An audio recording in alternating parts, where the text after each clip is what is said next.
It's like the whenever you watch House Hunters, and it's like I'm a dog petter, and my wife cuts fish hair. Dog petter. And it's like I budget $5 million. Anthony and Lisa have looked at 3 houses. They really love one. One of them is out of their budget, and they hated the third one. Which one did they decide? Well, the one that we really loved was in our budget, and it was actually really convenient, had everything we wanted, and we couldn't ask for anything more. So we went with the one across town that we hate. I can't help thinking, somewhere in the universe, there has to be something better than me. Has to be.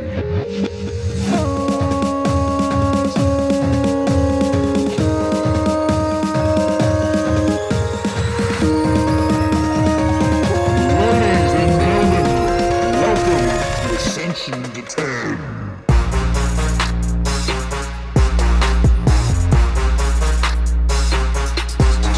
All right, here we are. We're back. We're back. Ready for another one. What's up, man? How are you? I'm all right. How are you? Good. Great. It's Great. another day. Another week. Just another day to get it in. Another sci-fi movie to be discussed. This one much better than last week. It wasn't hard to do. That was a rough one. Bar was set low. I'm glad we did it. I almost didn't want to watch a movie at all after the last one. Yeah. Just any movie in general. Yeah, totally.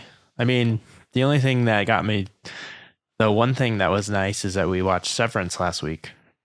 That probably carried you That's through. true. Sadly, recalibrated you.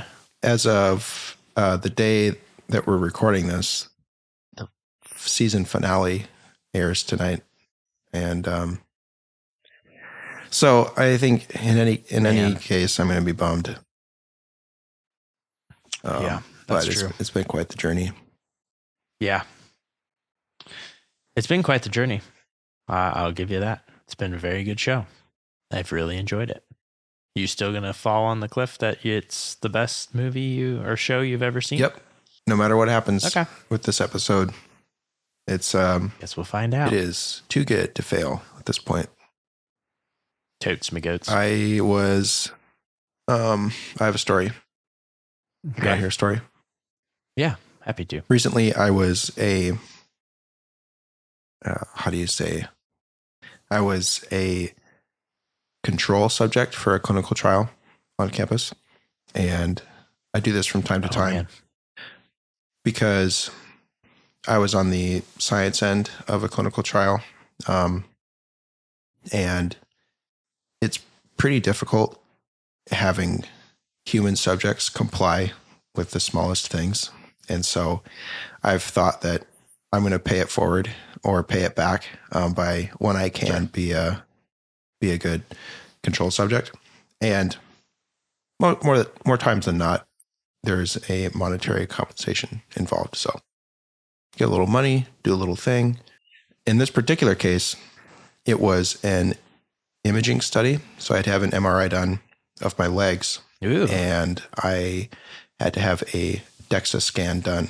And the DEXA scan is an imaging scan that will determine bone density, and Sure. which translates to bone strength, and it can be used as an indicator for likelihood or predictability of osteoporosis or getting bone fractures. Is this like the Pursuit of Happiness tool that they use? The bone density reader? Don't know. Haven't seen it. Don't know. Maybe. Anyways, getting to the point here. I had never, I had never done this before, right? So I had no idea what. I actually wasn't expecting to hear any of the results, but the technician that performed it, the DEXA scan, anyways, gave me a readout for what my bones were like. Yeah. Off the charts bone density. Bone strength. You're unbreakable. Unbreakable. Are you Bruce Willis? And you know what this made me think of? So as we've discussed in the past, Spenny grew up on an acreage, and so growing up, we would do 4-wheelers and stuff, and then they had a side-by-side ATV. And I will. Oh, great! I'll say that I know what story we were. All things considered, we were pretty safe growing up. Would you agree? I mean, I would think so. I don't know. I mean, no one really got hurt. Well, that's true. I've been in a few wrecks though. Yeah. So this one particular day, Spenny was driving the side by side, and I was the passenger, and we were just goofing off, and Spenny just cranked the wheel to the left. Gotta see where the limit is. Yeah, we were finding the limit. So Spenny cranks the wheel to the left. We were on grass. And let's see.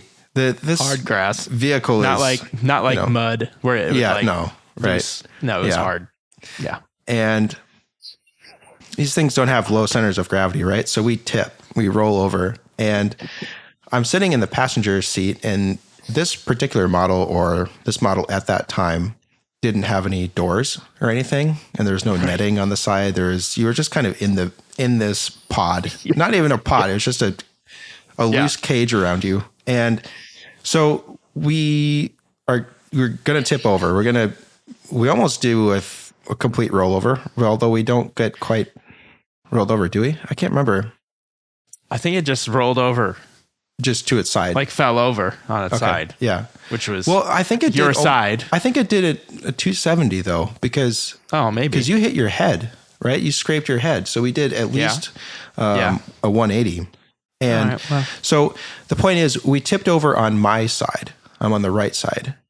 And I can't explain this. It's just something that happened in the moment. I stuck my foot out in, I don't know, a subconscious attempt to act as a kickstand for this rolling vehicle. Well, and so in your defense, before you get to the rest of it, when we had a friend that had a golf cart, and we used to just fly around with that, and sometimes we would fall off, and we'd use or almost tip, and we'd use our legs as a reflex to push you back up. So I think that's where you naturally decided that. Except this thing weighs about 7,000 times more than a golf cart. And I don't know. I mean, it wasn't even a conscious decision. I stuck my foot out as we were rolling, and obviously my leg didn't do anything. We continued to roll over. But what happened was my ankle got pinned. I got crushed, right? We rolled over my ankle, and my ankle, we saw later, actually was pinned underneath the steel roll cage, because we saw a dent in that after the fact. Yeah. And walked away. Okay. I've been in a lot of accidents like that I've just walked away from. And it's not like I'm out in the world risking my life and limb every moment, right? But things like the bird story, this thing, and then just a lot of bumps and bruises and crashes. I've crashed motorcycle, like small crashes, crashed a scooter, and I've always been able to walk away. And I've always thought that, and I still think that it's just serendipity that I've been able to walk away from these things. However, I've always remembered that we just drove the Ranger back, and we noticed that right where my ankle would have been, there was a dent in the steel roll bar. And now I know. Off the charts bone density. Off the charts. I've never broken anything either. I haven't either. Maybe I should get mine tested. Yeah. I did roll my ankle and got a sprain, but that's not a break. Well, sometimes sprains are worse, right? They're much worse. I sprained my ankle walking out the front door on my way to theater practice in high school. Oh, I remember that. What was that when you were Joseph? I was walking. My mom had a front door mat that was like elevated, and my foot just hit it perfectly where it like was angled, and then it just rolled the rest of the way, and I just fell to the ground. Oh man, that was the worst. I remember that. Was that when you were the lead in that No, musical? No, it wasn't Joseph the Technicolor. It was freshman year when we did Oliver. So I was just some measly, choir boy. Anyways, well, that's impressive. So you were scientifically validated that. That's right. You're not the numbers. You're built different. Built different, man. Built You should play different. football. Wouldn't have broken any bones. Could have hurt people.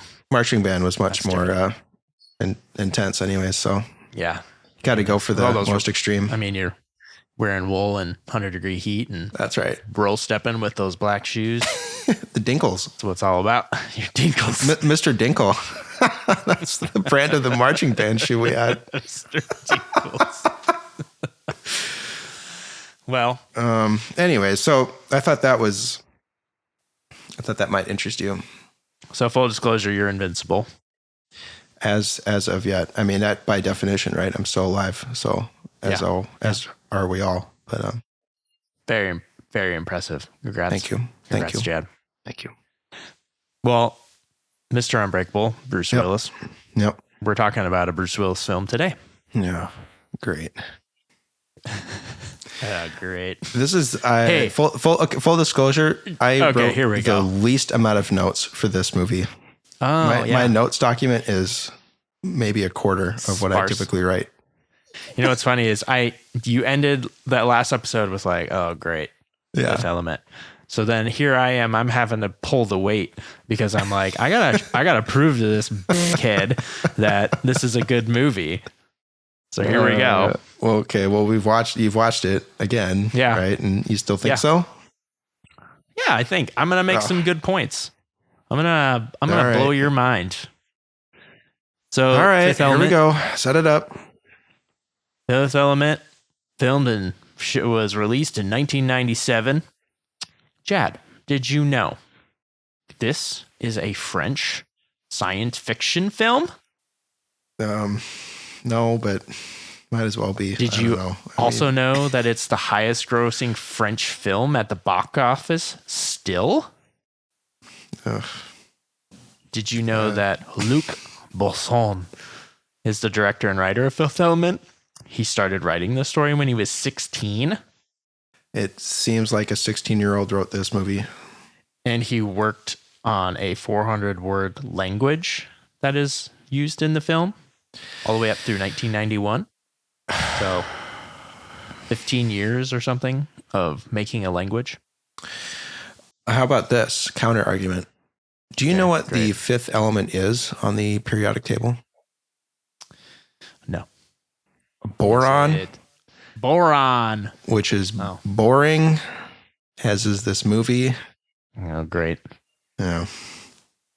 Well, great. This is the first time we've disagreed on this, right? So all right, set it up. Here we go. Come on. Yeah, here we go. Okay. Well, let me give you some. Well, anyways, let's do the synopsis and then we'll get into it. See if you like this one. This one hit me with your trailer. Kind of hard to write. Every 5,000 years, the battle for planet Earth takes place between good and evil. The Mondashawans protect Earth with a powerful weapon that combines 4 element stones and a 5th element being. It's 23rd century on Earth, and Special Forces turned taxicab driver Corbin Dallas must re-engage his training to save the planet Earth from a dark power called Mr. Shadow, an energy-absorbing being. Corbin, with the help of a young woman who is the last remaining survivor of the Mondashawans' divine people, Lilo, the 5th element, they travel across the galaxy and restore the power and defeat the evil Mr. Shadow. Very nice. That was better than one thing. I'm going to get into this before we get into the movie. So special effects. They had to use 4 different kind of effects. So there's the live action effects. They had to do scale models that were 1/24th the size. There's a scene where they're flying around. It's a flying city, so the vehicles are all flying around with taxi cabs and stuff. They had to use 1/24th scale cars and skyscrapers to make it. They also had to use CGI, and they also had to use a thing called particle systems, which is how they made Mr. Shadow, and it simulates fire and galaxies. Oh. And I thought that was sweet. Oh. That's the two things it's good for? Fire and galaxies? The particle accelerator? Yeah. Particle systems. Okay. I thought that was neat. Well, anyways. What else have they been used for? What other kind of movies do you know? That's literally, the particle system is specifically used for like either animating or simulating galaxies or fire in all movies to a certain point until CGI caught up, and then they could just use that. All right. Fun tidbit. Yeah. Okay. All right. So this movie starts. A turd spaceship approaches Earth, and it's. That's exactly. It's just another petrified rock flying. It's just a turd that comes to Earth, and it's 1914 Egypt, and the guy is looking at some hieroglyphs, and.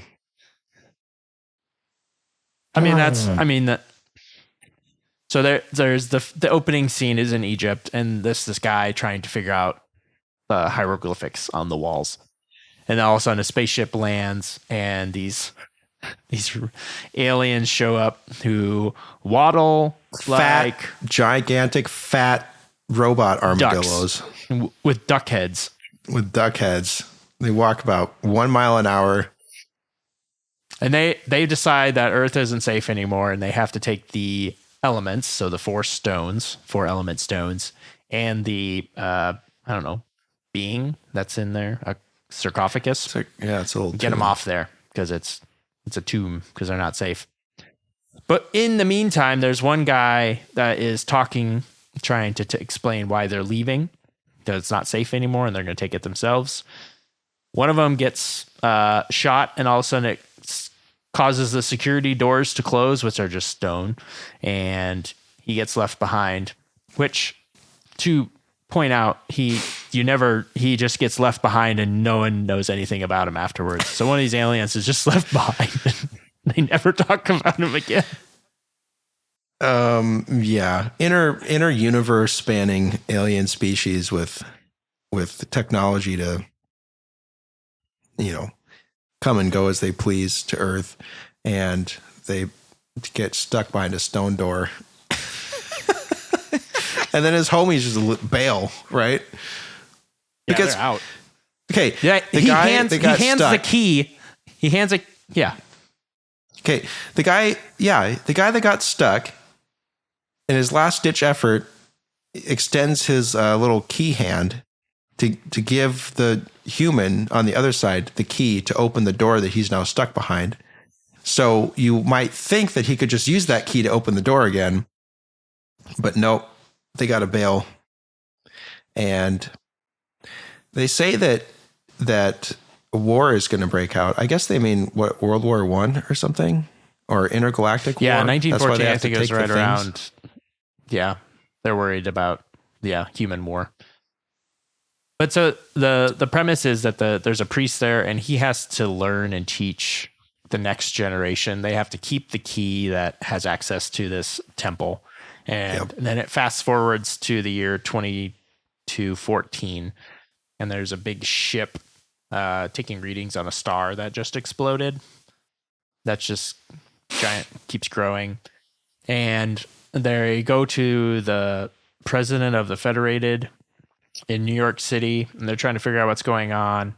And then a priest that had been taught some of the stuff from Egypt shows up. And he keeps trying to warn them that don't attack this thing. It takes energy and absorbs it. And they keep firing missiles at it, and it gets bigger and bigger, and then it destroys the ship. Is that right? Yep, that's about right. The next, yeah. The next part is Corbin Dallas is our main character. He wakes up.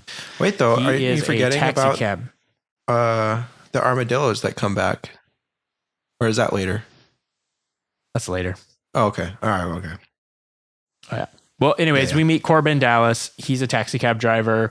He used to be in the Marines, and he's like special forces. And it's like, he retired 6 months ago, so it's kind of interesting that like he's a taxi cab driver now, and he hasn't done anything, and he just looks homeless, which is kind of interesting. He's homeless. But he has all his medals. He's in debt to the mob, and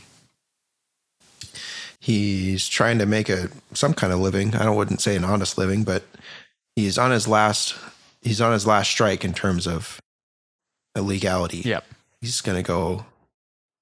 There's going to be some repercussions or something if he has any more taxi cab incidences, whatever that might look like. So you get to see him. He gets in his taxi, and then you see the flying city that has like taxi cab cars and everybody flying around. Which, fun note. So this is something interesting. I think you'll at least appreciate. After Luc Besson started writing this book, he hired 2 people to help him with the film in terms of like the art direction. And he used people that were really good with comic books. So the whole style of this is kind of a comic book look. So when you look at it, and if you can picture what a comic book would look like, that's how you see like the vehicles and stuff would be something you would see in a comic book. So I thought that was pretty neat. Yeah, I can see that. It's mostly bright colors and stuff. All the people are brightly dressed and whatnot. There's a lot of dark stuff in the film, but the characters flamboyant style for all the characters, I would say. Yeah. But yeah, so you get to meet Corbin Dallas. He's the main character, and then it goes back to New York City, which you're talking about. Yeah, so the space armadillos show back up, 1,000 years later or something, and immediately just get blown up. There's some other alien slugs or something that shoot them out of the. Well, the one section that's funny is like, so there's the space is like in quadrants, and when you show up to a different quadrant, there's stoplights. Stoplights, and they're all red, and they have to wait to get approval to get through, and then they get the green light and they go through. But then there's these bad like dog looking guys that just come through and destroy the ship. Dumbest looking things. Dog, pig, slug things. And oh man. And so these space armadillos show up, and the priest tells the president, the priest is still by the president, and then some lieutenant comes up to the president and says, these guys are here. They're going to save the galaxy. And the president says, oh, okay. Yeah, let them through. Yeah, no, they're good. And having just learned about the 5 stone things or whatever, and it's like, yeah, okay. Yeah, let them through. And they get blown up immediately. Well, yeah, that's true. But there's this giant energy absorbing, being that looks like a planet just growing and growing. So he sees that and he's like, oh crap, we're totally screwed unless we save the world. Yeah. Okay, so they get blown up, and then the priest is all bummed out. Yeah, so then the ship gets destroyed. It cuts to Mr. Zorg, who Gary Oldman plays. And he has he's kind of like the mob guy, essentially. Yeah, this evil being is communicating through Zart and Zorg. And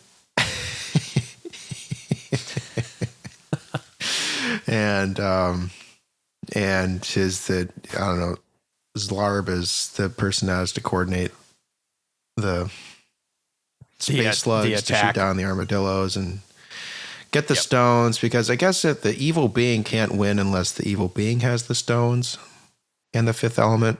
Yes, or something. Even though control the power, that's essential.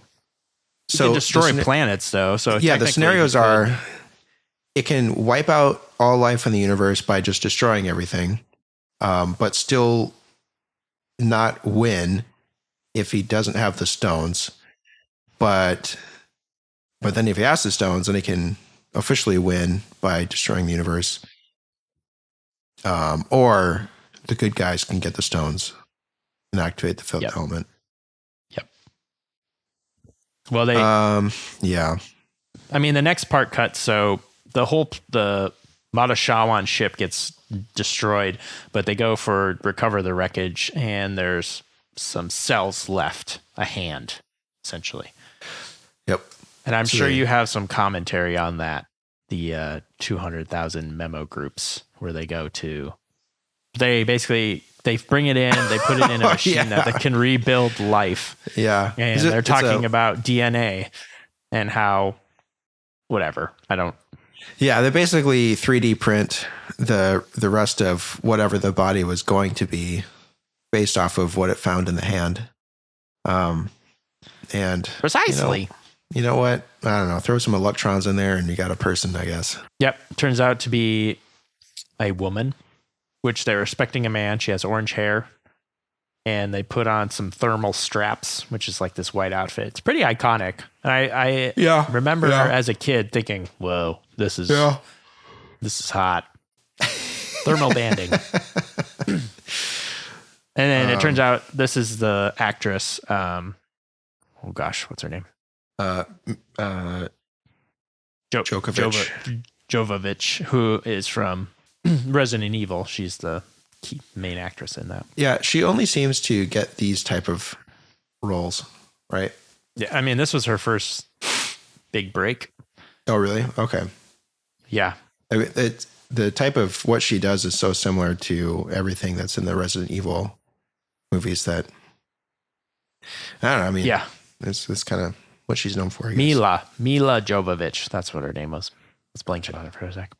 A fun little fact about that, Luc Besson, the director, he was married to Maïwen, who plays the opera singer who is dressed in blue in this movie. During the time that they were working on this film, Besson and Jovovich got so close that he ended up leaving his wife for her, and they got married and got divorced. Awkward. Yep. Thought that was interesting. Got a little too close working Those on the Hollywood film. people, man. I know, right? All right. So she okay, the scientists don't know who she is, right? They don't know what she is. And they don't know anything. Nobody knows anything about him. Right? And so they're going to use her as okay. They don't know anything, even though the priest told the president and the whole administration that these space armadillos are here to save the planet. And so the authorities then capture the wreckage saying, oh, no, it's all good. We got some cells. We'll just rebuild her. And then they rebuild her and they have no idea what she is or who she is. And they're going to, I don't know. They plan to do some experiments on her or something, and she breaks out and falls into the. Well, yeah, she wakes up and she starts speaking this language that Luc Besson, some divine language is what they call it. And she breaks through unbreakable glass, jumps through the wall, and hides for the ventilation system. The cops in this film, I just think, are hilarious. This is why you have to preface this with that it's a French sci-fi movie, because if you were thinking Hollywood, you'd be like, well, this is way over the top. But they wear these like biker helmets that have two slits where the eyes go over, and they're like blue plexiglass. And then on their actual uniform is just a giant motorcycle light and a sash that goes across the middle of them. And then they have these big like pistols. Yeah, it reminded me of Judge Dredd. That totally, kind of stuff. that's exactly where the what helmet covers everything, including the eyes, and it's just came out at the same time. They're so wide too. They're just as wide as the space robots. They can't even fit through anything. Yeah. So she swan dives off the building and lands in Corby's car, breaks it, and the cops come and say, hand her over. And he says, okay, I don't know who she is. And then she says, oh, help me. And he says, she says, all help right. me, even though she doesn't know any English, which is always funny. She somehow learns to read. Yep. There's a little sign in the back with little kids that says, please help, like make donations. Well, you're forgetting about the 200 megalarkles or whatever in her DNA. Memo groups. She has 200 memo groups, bro. She can understand language. But they evade the cops. He said, you know what? I have 1 point left on my point system, and here we go again. Let's go. They run away. Go. Hover car chase scene in the city. You know, it reminded me of Star Wars Episode 2, where they're chasing the Clone Wars. They're chasing the whatever. It doesn't. It's very similar. Who cares? Well, anyways, she knows the priest's name, so that Vito Cornelius. So they go to him and they help get her back, get her clothes, get her fed, and he leaves. Her name's Lilo. She goes by. Basically, there's just she stays at the priest's house for a while they're trying to get through things. There's just one scene that was really funny in this, in that she's eating like a whole chicken, and then she empties it, goes to like a microwave, pushes a button, opens it back up, and then there's a whole nother chicken. And I was like, what? That's the future, man. Funny. I can't wait. It's awesome. There were subtle context things, or subtle commentary things that I did kind of like. Well, yeah, it's Bruce Willis's. It's like quick humor. Well, yeah. I mean, there are things in Bruce Willis's apartment little thing. There was a cigarette dispenser, and on it said "quit smoking." Yeah, and yet it was enabling him to smoke, and so it's kind of, even in the future, humans are going to have these same problems and stuff. And yeah, okay, it's funny. Yeah, this movie is more comedic than a true sci-fi movie, in my opinion. I mean, it's a specific humor that you have to enjoy, and that's why I think I enjoy it more than you do. Yeah, you probably were like, "This is stupid humor." My wife also thought it was stupid, so guess I'm on an island here a little bit. But anyways, the funniest. So the next scene is the funny part, where Mr. Zorg is meeting with the goon guys, and he's showing off the ZF-1 gun, which it looks, I guess I would just say, if it's not ready to fire, it looks like a giant egg. Yeah. And then it kind of opens up, and it has all these different, like 40 different shots, different weapons. It really reminded me of something you would see in Wile E. Coyote have. It looked like an Acme product, like the Wile E. Coyote would try and get the Roadrunner with. Definitely over the top. Yep. Because it would open up, and then 50 different missile pods would, come out. And it had this really cool function, though. So, like, it has a machine gun. So if you fire a bullet at something and then you turn around and stuff, like, the bullets all redirect and go right toward that target again, which is cool. Yep. Anyways, he had like a bunch of these in cases because he was trading that for the stones, because they, blew up the ship, and then they went and got what they thought was the stones. But it turns out the stones were empty. So then it turns into this big... The case was empty. Blah, blah, blah. Yeah, the case was empty. So... Psych! Mr. Zorg walks away, which, funny note, Zorg limps on a different leg like every other scene. It's like, you just can't decide which leg's is broken. Yeah. Zlart, I mean, it's Gary Oldman. I think Gary Oldman did a pretty good job in this thing, if I'm being honest. But he's a British actor, right? Yeah. And he's playing this guy in the 23rd century with the worst, dumbest Louisiana accent I've ever heard. And no one else there is Southern in any way. And it was so dumb. Well, so here's a quote from Gary Oldman talking about this movie. They asked him, like, "Do you like this? Did you like this movie?" And he's like, "Oh no, I can't bear it." He said he was singing for his supper because Luke had come in to partially finance his film, which was called Nil by Mouth. And the only fact I'm going to give you about Nil by Mouth is that they use the word 428 times in it. But it made like 900,000 in the box office. But I just thought that was funny. Like he literally was like, there was a gun pointed to his head because the director helped finance it. So that's why he got Gary Oldman. And the director also said that Gary Oldman was like one of his top 5 favorite actors. So that's why he was willing to do it. But yes, so Gary Oldman did it, but he certainly hated it. So Anyhow, That's pretty funny. Yeah. And let's see. So see then. Mila said that joke's on them. The stones are actually somewhere else.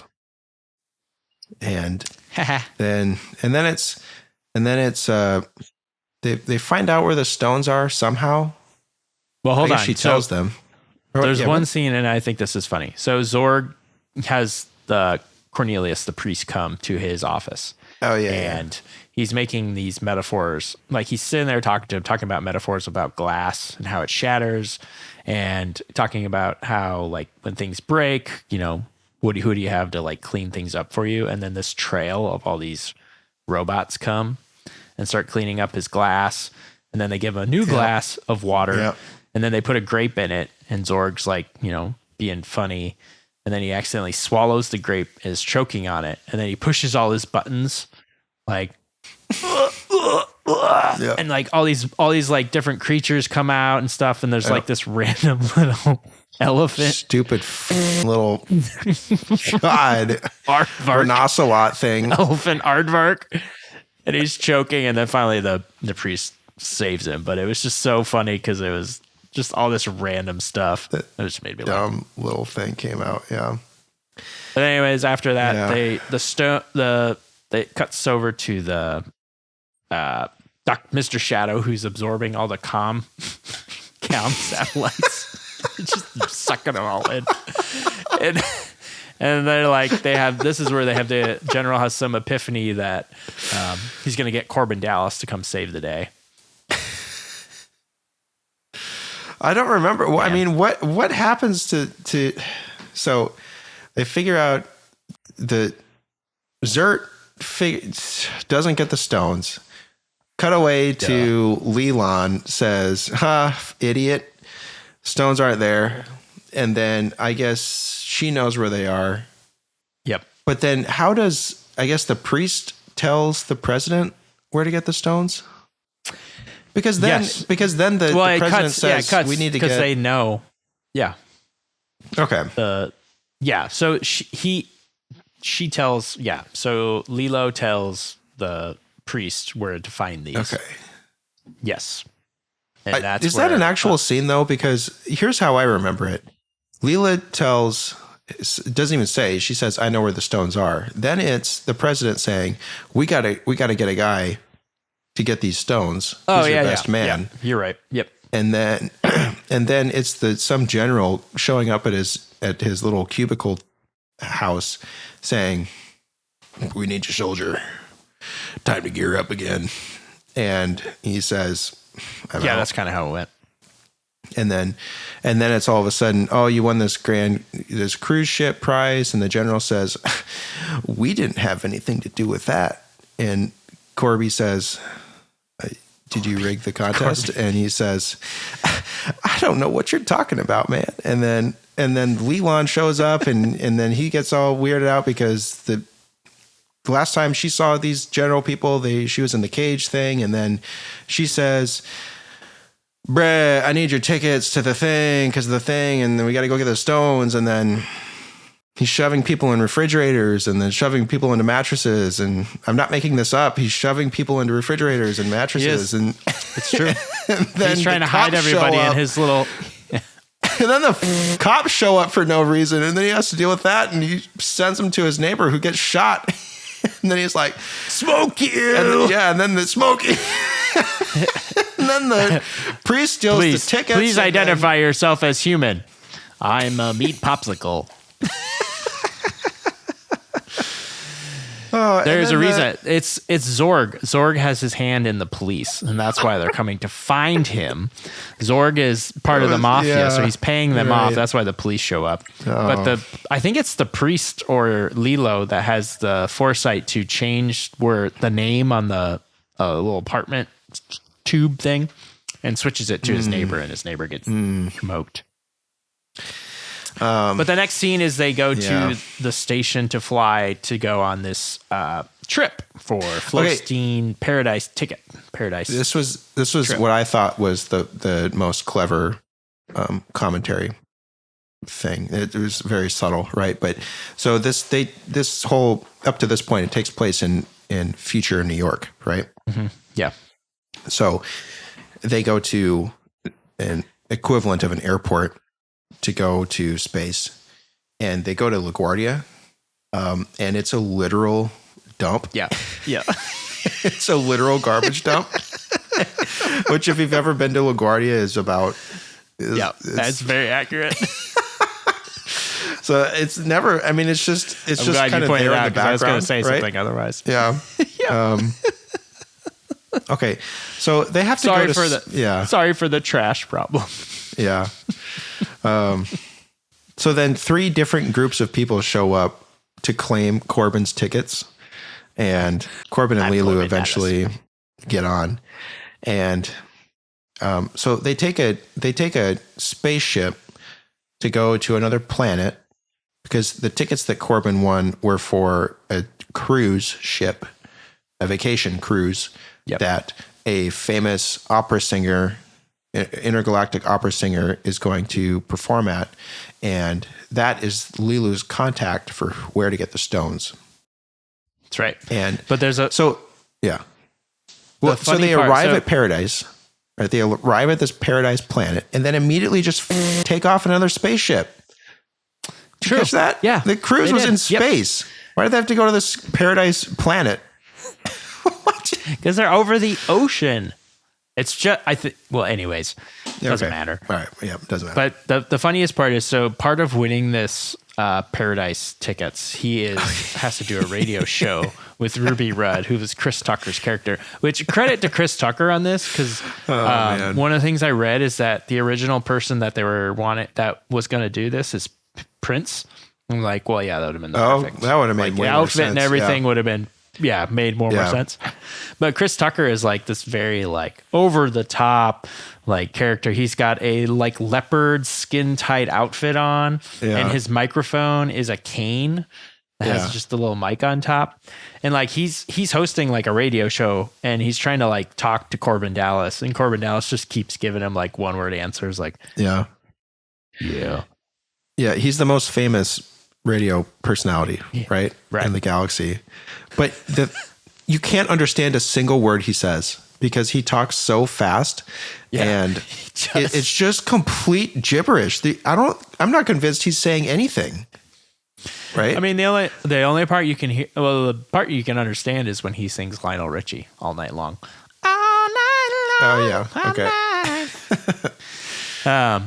But then there's two, like, so Corbin, after they get done, Corbin grabs Chris Tucker and like grabs him by the neck because he's like really annoying him. And he says, "I didn't come here to play Pumbaa."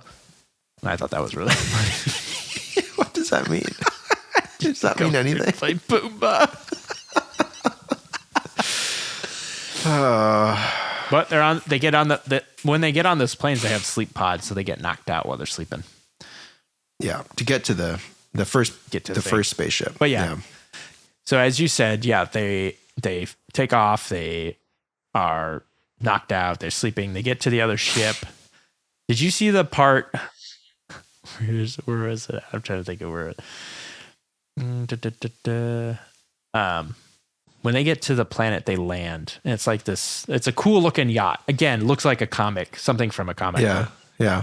But so there's like this Hawaiian welcome, and there's like drums and something else playing. But then when you look, there's none of those instruments. Yeah, and then there's just this big fat white guy putting lays on everybody. Like everyone looks Hawaiian, and then there's just this random chunky fat guy putting lays on people, and I was like, "What is happening?" And it was just so funny. Oh, yeah. There's one of the other scenes, like it goes from that to Zorg is talking to Mr. Shadow on the phone, and he gets really spooked because things aren't going very well. And then you see this like drip of liquid go down. It looks like ooze, looks like oil, like it's black. And so I didn't know what that was. I didn't know if you did, but Luc Besson, the director, did a Ask Me Anything session on Reddit, and they asked him about it. And he said that the black stuff is impurities of your body. So I guess the evil kind of makes it concentrate when you get scared or something, and it pools up. to make that. That's how he explained it. And I was like, interesting. Zarg had this. He had this, I don't know, little plexiglass skull shield on half of his head as a design ornament thing. But in a couple scenes, he has these big meathead bodyguards that were, well, maybe they had just really short cropped hair, but they had full cranial little dumb plexiglass helmet things. Yeah. It looks so stupid. Oh God, it was so dumb. That's so funny. Anyways, well, so after that, so it leads up to the big night where the actress, the opera singer, is singing. Yeah, the opera singer is this squid thing, this blue squid lady thing. Yeah, she's like alien, obviously. Yeah, with tubes sticking out. She kind of reminds me of the blue people from Star Wars. I don't know what they're called. Anyways, she was a cone head with some tubes sticking out. Blue cone head tubes. Blue cone head. And this was easily my least favorite part of the movie because she was doing her opera part? Yeah, she was doing her opera singing, and it had if you can picture what classic opera would sound like, that's what she started as. And then there were scenes that cut back and forth with Lilu in the room, and because then the dog squid alien things came because, well, they're in the fight now too, not on Zarg's behalf, because they're pissed off at Zarg for selling them the weapons and then blowing them up. So the weapons that Zarg sold them, he got pissed. That was in trade for the stones. There were no stones, so he blew them all up. Yep. He thought it was the end of it. And there was this gigantic explosion, and then they're all just still alive, and now they're pissed, and they want to get back at him. So they're in the fight as a third party for the stones. They have no idea what they do or what they are. They just want the stones for some reason. So it's this fight scene at the same time that the opera scene is going on with Lilu and this an army of these slug dogs. And she goes kung fu on their ass. She goes kung fu. And so the music peps up into this kind of poppy battle type music. Yeah, and I see what you're saying. Yeah, it changes to now this dumb. She keeps like swinging her arms up like she's like raising her up like we are an Egyptian. Yeah. Like this. Yeah. I see what you're saying. Yeah. Yeah. Well, anyways, there's a big battle ensues. Everyone gets shot. The opera girl gets shot. Corbin goes to the opera girl and is like, "Where are the stones? Where are the stones?" And she's like, "They're in me." And then she tells him that the fifth element's going to need her help and her love. Yep. And then she dies. And somehow in her tiny little body, there are 4 very big stones, which, if you see the size of the stones, you're like, how does that fit in her body? Yep. But he gets them. And then Corbin starts shooting everybody. There's a big shootout. It's actually pretty funny. Like, he's just meleeing all these people. And then the Megalors, he comes out of the theater into like where you would like the entryway of a theater. Yeah. And sitting right there is an American Gladiator rocket launcher ready to, it's got the you remember the tennis ball shooter in American Gladiators? Yeah. It's got the plexiglass and they're just standing there and they're shooting. That just cracked me up. I thought that was so funny. Well, and the whole time that he's doing this, that Red Robin or whatever his name is Ruby Red. Ruby Red. He's just there yelling constantly, just screaming because he. Oh my God! Oh my God! Oh my God! Oh my God! Oh my God! Oh my God! Oh my God! And he's broadcasting the whole time. He's still doing his radio broadcast the entire time, and he's screaming and because they had to sit next to each other, right? Yeah. And so, yeah. But it's a big shootout between Corbin and the Mangalores is actually the name of the dog guys. Okay. But like, there's a part where like Corbin is trapped and he's trying to get this. There's this deaf like actor or singer. I think it's like an actor or something, but he's dressed in like women's clothing, but he's also deaf. Looks like Beethoven or something. Yeah, it looks like yeah. Or some 17th century. He's got the white makeup person. on and stuff. Yeah, like Beethoven. But anyways, he's trying to tell him to throw him the gun, and he just rolls in 2 pool balls. It was just that was actually pretty funny, I have to admit. It was funny. It's pretty funny. Yeah. And also during this, Zorg gets back to where they thought the stones were, and he starts shooting Lilo, and she's hiding in like the ducks, and he gets back on his ship and realizes he doesn't have the stones, and he does one of those laughs where like you're laughing because you're like, I can't believe this is true. Like, yeah, that was the best acting of the whole movie right there. That he gets so mad. Yeah, because he got duped funny. again because the space armadillos had this ornate box that was empty. And then they tracked down this squid that had an ornate box for the stones, but that was empty. And then he had set a bomb after he grabbed the case originally and got out. And then he said, no, I got to go back. Looks at his bomb, continues to let the bomb just count down, right? And then just gets blown up by his own bomb. No, he didn't get blown up by his own bomb. Yeah, what happened then? How did he die? He stops his bomb with 5 seconds left, and at the when then the Mangalores, or the dog looking things, they hit a button, and all of a sudden another like case opens with a perfectly 5-second countdown, and then it blows up the whole ship. So that was I forgot about funny. that. Yeah. Okay. So they got payback on him. Yeah. So I mean, that's Zoltan kind of it. Like they get off the ship. They get to a ship, Corbin, Lilu, and Ruby. And they get off the ship. The Zorg dies on the ship because the bomb goes off and destroys him. Zoltan's dead, and somehow they run into the priest too, right? Yeah, the priest is there too. He was in one of the scenes. He's hiding in like the landing gear. Yep. But so then they go straight to Egypt, right? They go straight to Egypt because the giant planet, which is a giant planet, is flying at 1,200 miles an hour towards planet Earth, like flying at them. So they immediately go to light speed from wherever they are, get to Egypt. And this is where they're just trying to figure out where Earth, Wind, and Fire go. And they have to set up the stones and put What's-Her-Face in the middle. And he has to tell her he loves her. And destroys the planet. Destroys the Mr. Shadow.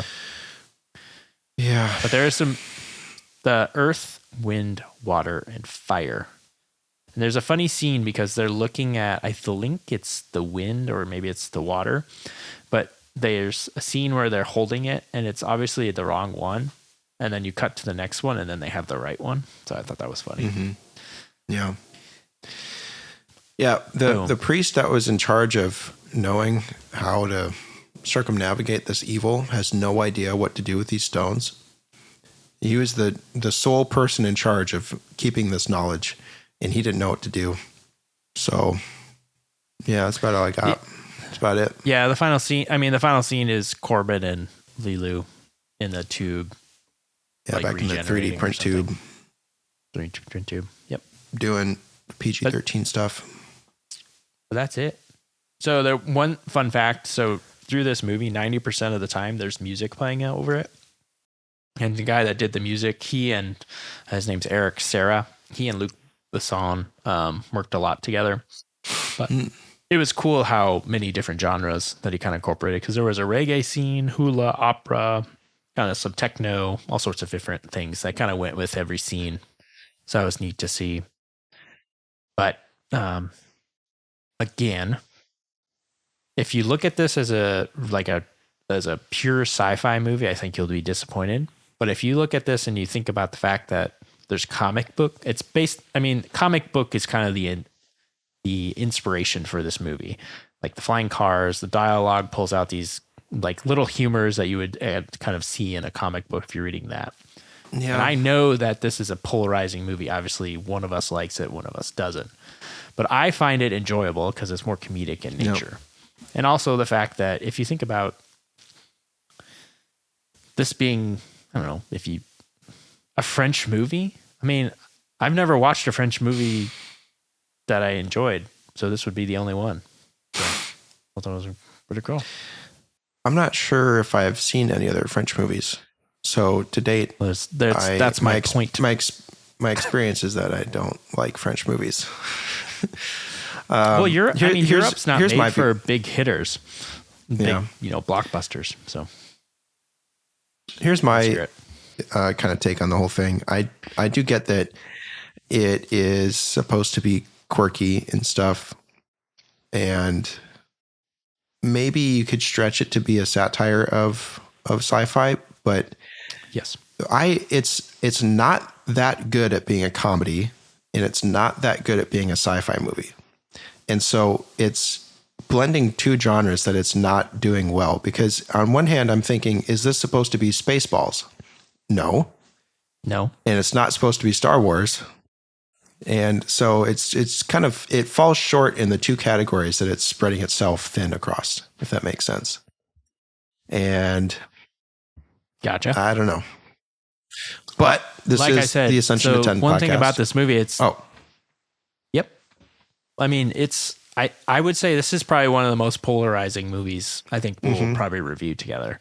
Because I think either you love it or you hate it. And I think it's kind of either you get it and you kind of appreciate the things, kind of the visuals and those types of things. I think you can at least appreciate that stuff. When it comes to kind of the banter and stuff, I think there's always these like awkward pauses in it that always crack me up, and that's part of why I like it. But yeah. So I then predict. Okay, I'll be curious what you give it. So this is the Ascension to 10 podcast, 11-point rating scale. 11 point. Let's see. Spenny, actually, we both gave John Carter. John Carter has the highest scores from both of us. I gave it a 4. Yeah. Spenny gave it a 3.5. Right. And so that has been our benchmark for the best movie that we've reviewed so far. Mm-hmm. I'm curious if this is better than John Carter to you. Oh, yeah, definitely. Okay. What's your score? This movie, I'm going to give you something first. So the budget of this film, $90 million. Oh, $159 million for inflation as of 2022. Okay. Box office actually did really well, 263. So it almost tripled what it did. So 466 million in today's numbers. Wow. I am giving this movie, and I consider anything over a 5 to be a good movie. In this case, okay. All right. 5.9. Oh, 5.9. Yeah. I was thinking you were going to go 7.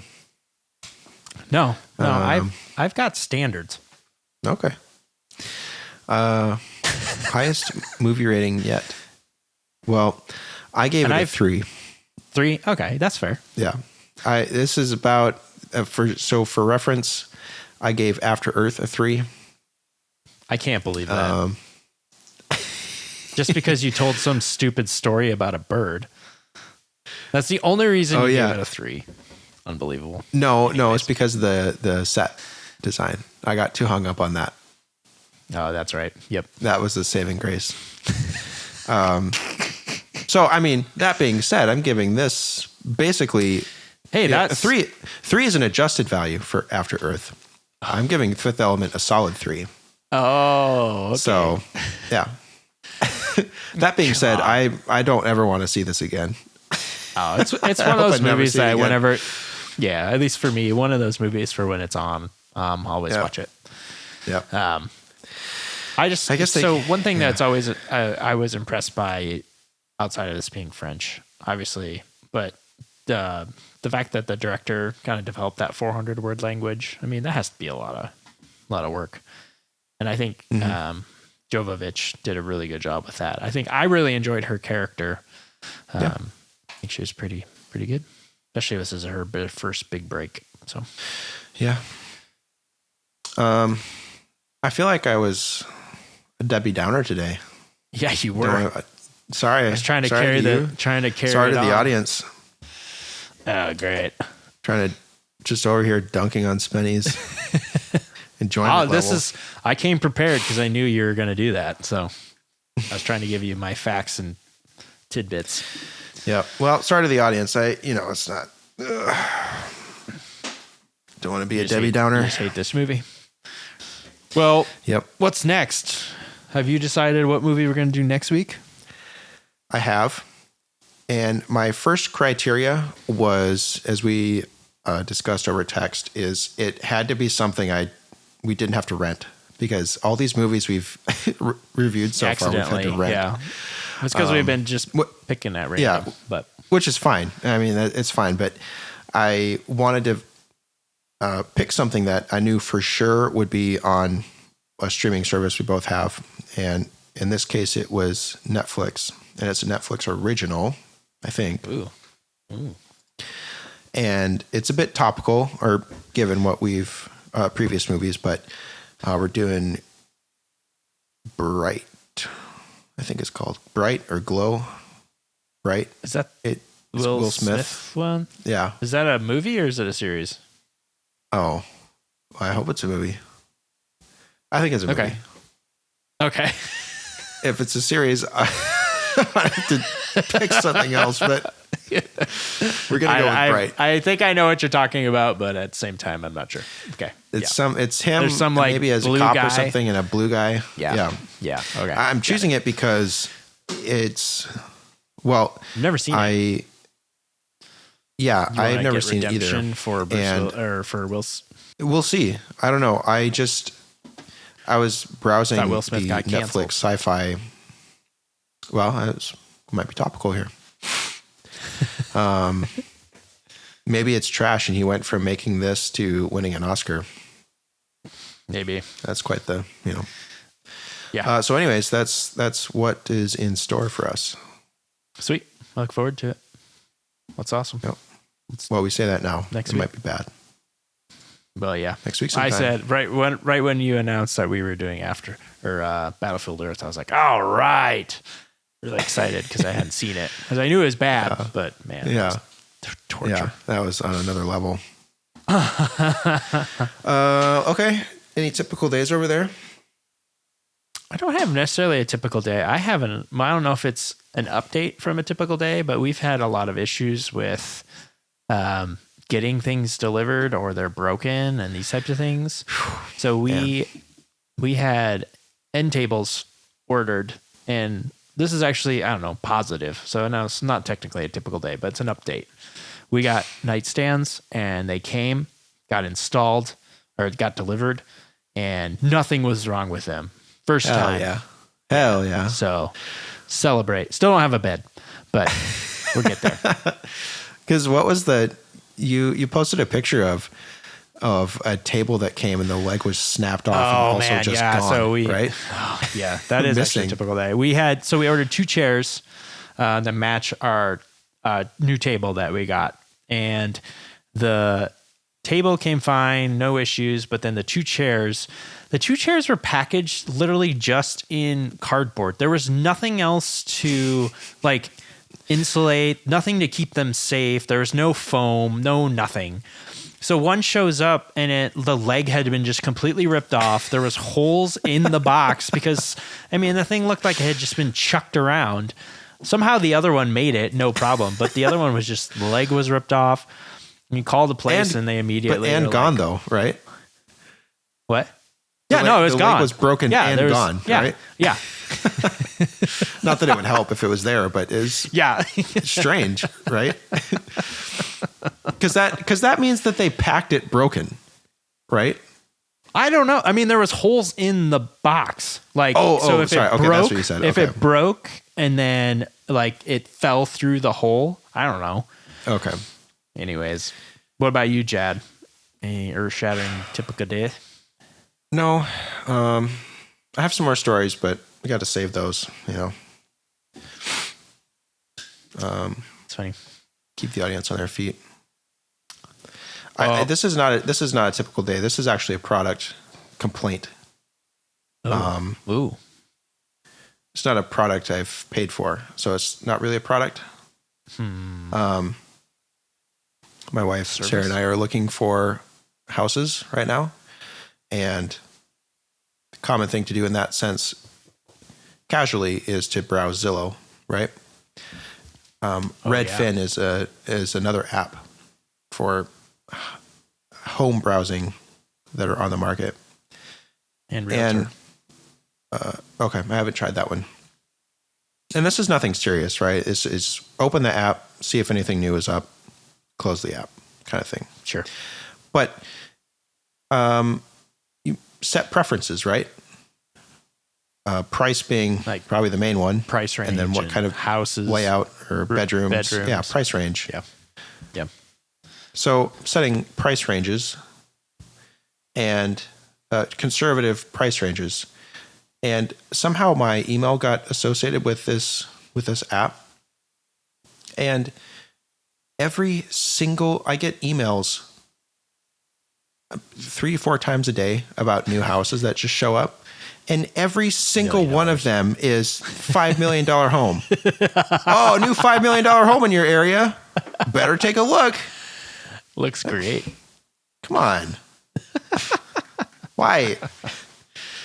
So anyways, that's not a typical day or something I can really complain about since I didn't pay for it and can just delete. But that's funny. No, I feel like that happens more often than not. There's a lot of things like that happen. Where you just get sent something, they're trying to upsell you. Make you buy a bigger house. Upselling a $5 million house. Oh, yeah, I can afford that. Yeah. It's like the whenever you watch House Hunters, and it's like, I'm a dog petter and my wife cuts fish hair. Dog petter? And it's like, I budget $5 million. Anthony and Lisa have looked at 3 houses. They really love one. One of them is out of their budget, and they hated the third one. Which one did they decide? Well, the one that we really loved was in our budget, and it was actually really convenient, had everything we wanted, and we couldn't ask for anything more. So we went with the one across town that we hate.